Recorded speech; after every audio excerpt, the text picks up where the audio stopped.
हाय viewers, तो चलिए शुरू करते हैं मानव कौल की कहानी पतझड़। तो चलिए शुरू करते हैं इसके आगे की कहानी। उसने अपना ड्रिंक नीचे रखा और आंखें घुमाते हुए फ़ोन उठाया। कुछ देर वह फ़ोन पर चुप रही और फिर उसने पलटकर पब के दरवाजे की तरफ देखा। मैंने भी पलटकर देखा तो दरवाजे पर एक आदमी खड़ा दिखा। उसका कद लंबा था, सिर पर बाल कम थे और थोड़ा पेट निकला हुआ था।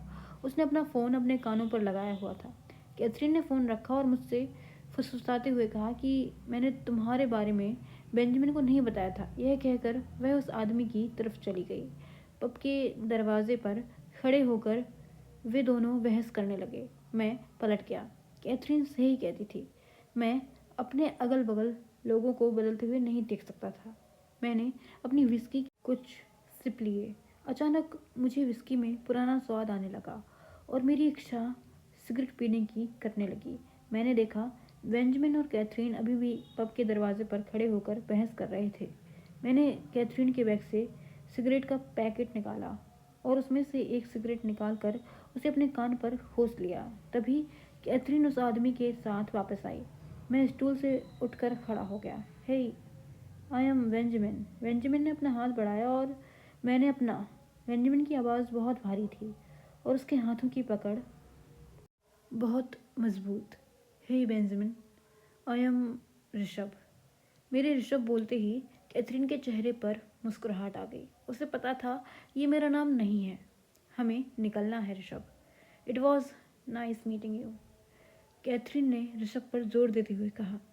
उसने अपना बैग उठाया और काउंटर पर पड़ा पड़ा उसका सिगरेट का पैकेट उसने मेरी तरफ खिसका दिया। मैं कैथरीन की सिगरेट की डिब्बी को वापस उसके बैग में रखना भूल गया था। इन सब में कैथरीन अपनी मुस्कुराहट छुपा नहीं पा रही थी। जाते हुए उसने पब के दरवाजे पर पलटकर मुझे देखा और मुस्कुराते हुए हवा में चूम लिया। मैं इस कैथरीन को जानता था। उनके जाने के बाद मैंने अपना ड्रिंक खत्म किया और कैथरीन का बचा हुआ ड्रिंक उठा लिया। उस गिलास पर कैथरीन की लिपस्टिक के निशान थे। मैंने अपने होंठ ठीक उसके होंठों पर रखे और उसका ड्रिंक खत्म किया। पब के बाहर आकर मैंने सिगरेट जलाई और चलते हुए सड़क के कोने पर आकर खड़ा हो गया।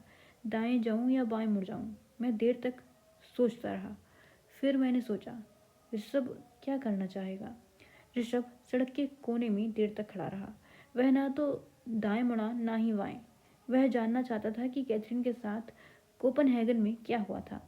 उसने एक बचकानी हरकत सोची। उसे लगा कि अगर वह दाएं या बाएं ना मुड़कर सीधा अंधेरी गली में चलता रहेगा तो वह कोपनहेगन पहुंच जाएगा। उसी कोपनहेगन में जहां कैथरीन होगी। शायद उसका नाम वहां कैथरीन नहीं होगा। इस विचार से ही उसके चेहरे पर मुस्कुराहट छा गई। वह सीधी अंधेरी गली में सिगरेट की कश लगाता हुआ आगे बढ़ गया। Thank you for watching.